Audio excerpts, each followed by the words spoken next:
Hey guys, welcome back to another video on the channel, another chess analysis video. On the agenda this afternoon, we're going to be looking at a game between top grandmasters Tigran Petrosian from Armenia. He's rated 2551. He's playing with the white pieces, and with the black pieces we have Alexander Grischuk, elite grandmaster from Russia, rated rapid 2689. Now, of course, most of you will be surprised to see that there's a player called Tigran Petrosian. It's the same name as the famous world champion. I do think that his parents named him after the world champion, but in Armenia, Petrosian is a very well-known name. I've actually played against a Tigran Petrosian, not this one, another one, who was rated about 2300 a few years back in the French team championship. So yeah, Tigran is a very good blitz player, very, very good. This is a rapid game, and Grischuk is well known to be one of the best rapid players in the world, also very good at blitz. So we're in for a good game here. This is the sixth round. Petrosian with white, Grischuk with the black pieces. Let's check the game from the World Rapid Championship in 2024 in New York in December.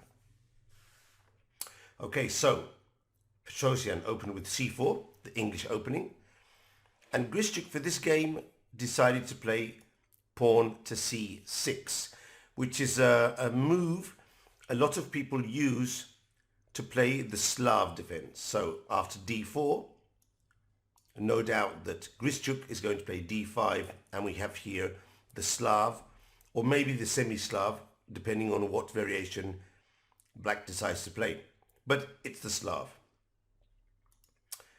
However, with this move order c6, black has to be prepared against e4, d5, and this would be the Caro-Kann defense. So Grischuk obviously is well versed in both openings, and generally speaking, a lot of players have the Caro-Kann and the Slav as a double solid black repertoire, a schematic repertoire, actually quite good for rapid games, because you can play the opening quite fast, because it's difficult to be surprised in the opening in the Slav or the Caro-Kann. So actually it's a good recommendation for those of you who like to play similar structures with a solid defense, Caro-Kann and Slav, the double. Okay, so Petrosian plays knight to f3, d5, and instead of going for d4, which would be the main line, he plays e3, which is a variation. Some people call this the Keimer variation after the German wonder kid, Vincent Keimer. The idea is just to play with b3, bishop to e2, bishop to b2, and then postpone to the late opening ideas such as d4 and castle, or some aggressive plans with queen to c2, rook g1 and g4. A lot of these ideas have been seen in this variation. Grischuk plays knight to f6, b3, and bishop to f5. Now, for those of you who play the London system with white, you can see that black is actually playing the London system with reverse colors. Imagine black has played with white, reverse colors, d4, knight to f3, bishop to f4, e3 and c3. This is the London system with reverse colors, with a tempi less. But in fact, black is playing as if black was white, half a tempi or a full tempi down. Now, if white doesn't play anything very aggressive, then black will finish the opening quite comfortably. Nowadays, both Petrosian and Grischuk, they're both around 40. They're not really playing mainstream theory. They're just trying to get a game. So probably both of them are okay with this type of opening. Now, what really is remarkable in this variation, h6 is always very good in the London system to be able to drop back with the bishop against knight to h4. Now, as I was saying, what is remarkable in this variation is this moment here. At this moment here, I thought it was very, very instructive, very interesting. Now, if we were playing this as the London with white, most of us would go castle here. We just put our king into safety. And then maybe queen to e7. And with white in the London, sometimes we're trying to play e4. And that would be e5 here with black. So queen to e7, rook to e8, maybe rook to a d8, and go from here. And I think black has a very nice and equal, stable position. But Grischuk does something very interesting, which I've never seen with white. Maybe I should study a bit more of the London. But from now on, if I play the London with white, or I play against the London system with black, I do have this in my repertoire as black, I'm going to play like Grischuk does. He doesn't castle. He plays queen to e7, just developing. And now, when Petrosian tries to expand on the queen side, he still doesn't castle, and he plays knight to e4. So when I saw this, at first I just thought, I mean, he'll castle at any moment, the center is closed, there's no rush to castle. But then subsequently in the game, we see that the fact that he hasn't castles gives him some extra opportunities. So I think this is very interesting. And if you're medium strength to higher strength players, you should really bring this into your repertoire. If you're lower rated players, maybe it's best just to castle and go from there.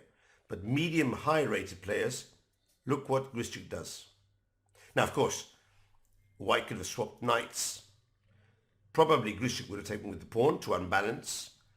And this is a very interesting position to play with options for both sides. But Petrosian continues to play on the queen side with b4.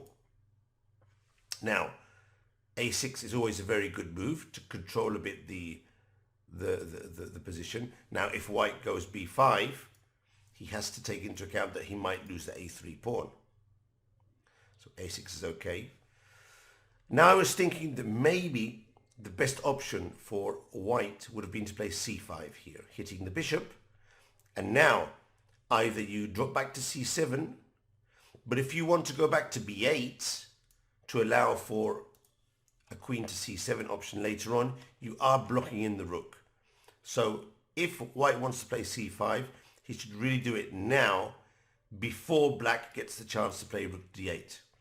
Tigran didn't notice that or thought it wasn't the best move. He played rook to c1, which is an okay move, but maybe not the best one in the position. And of course, Grischuk, who's very good, again delays castling and plays rook to d8, not only putting the rook x-ray in front of the queen, you never know when the position could open up, but also, more importantly, if white goes c5 now, he can drop back to b8, which will allow him the extra possibility of queen to c7 later on, if need be. So after rook d8, white played knight to d2, trying to put a bit of pressure, maybe do some simplifications, but Grischuk brings the other knight to here to f6. And now I was thinking that probably here already white should be thinking of exchanging pieces. Maybe knight to e4, knight to e4, knight to e4, bishop takes e4, maybe even bishop takes d3. And I have to think that this type of position, after pawn takes pawn and castle, maybe later e5, this should be a draw. I can hardly say that black is better in this type of position. Now, if Grischuk wants to play more ambitiously, after the first exchange, he could take with the pawn. It's difficult to say if he would decide for this or go for the other route. Both options are possible.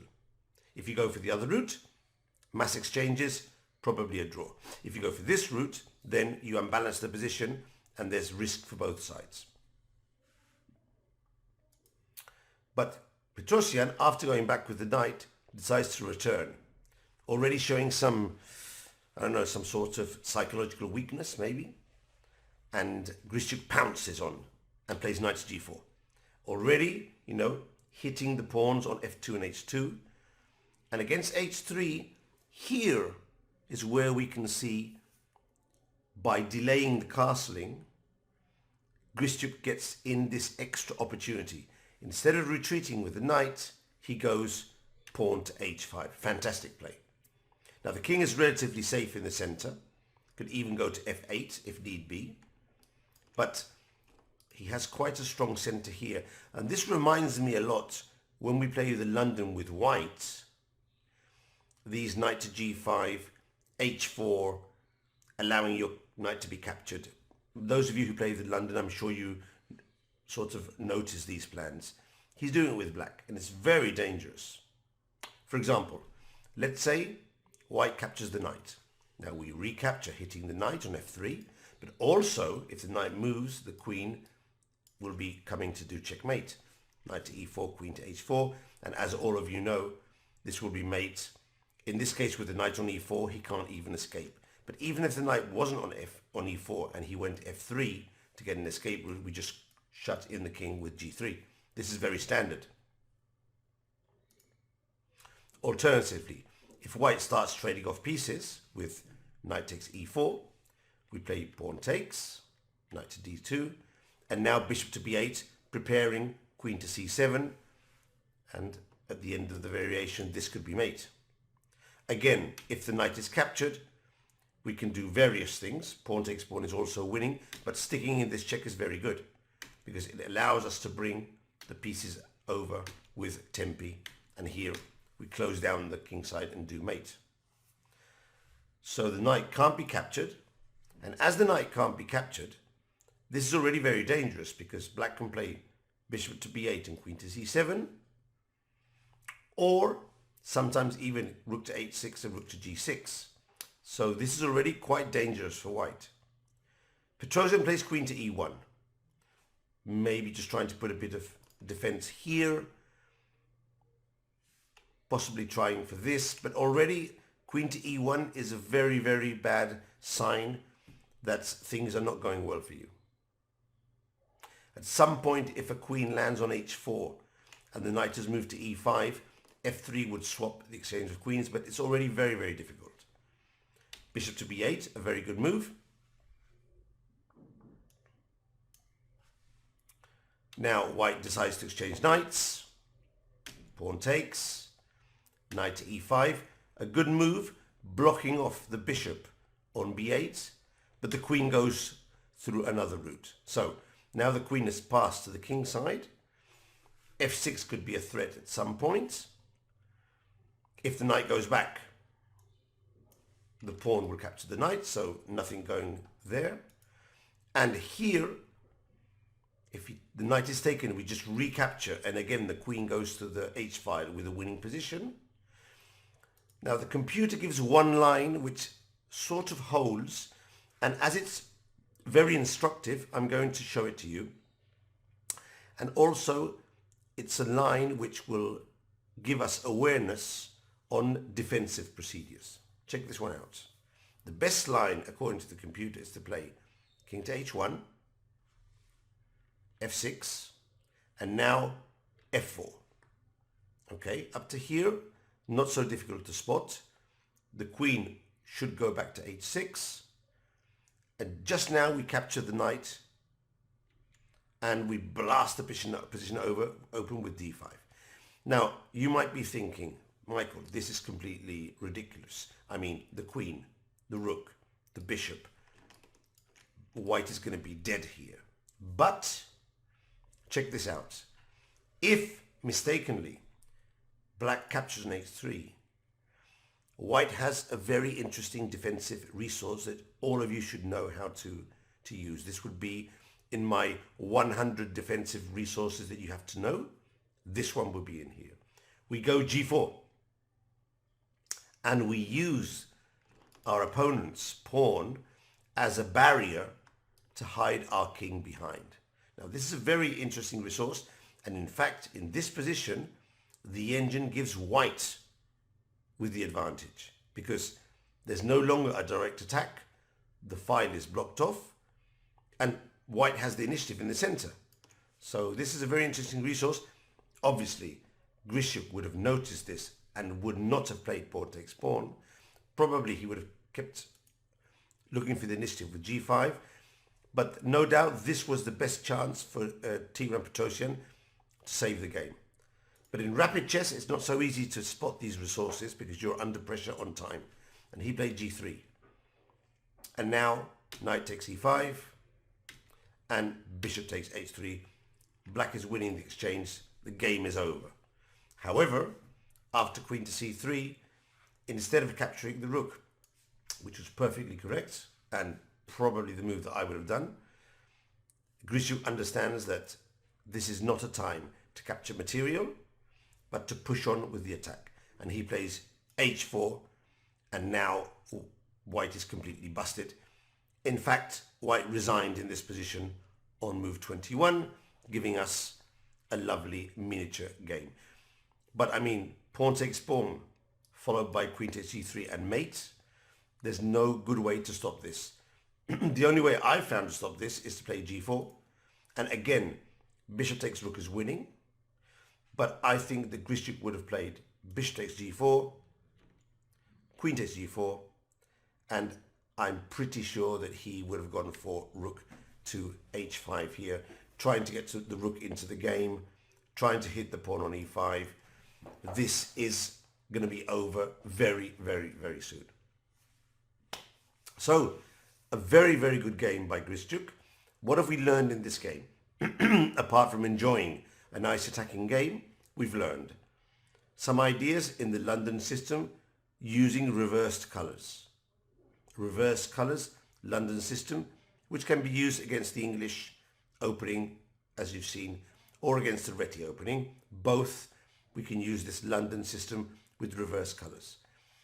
Also, very interesting, notice how Grischuk delayed castling enough time to be able to introduce this knight to g4 and h5 attacking idea. So this is something to be wary about, maybe to remember, and just put it in our repertoire as an idea that can be used in some situations.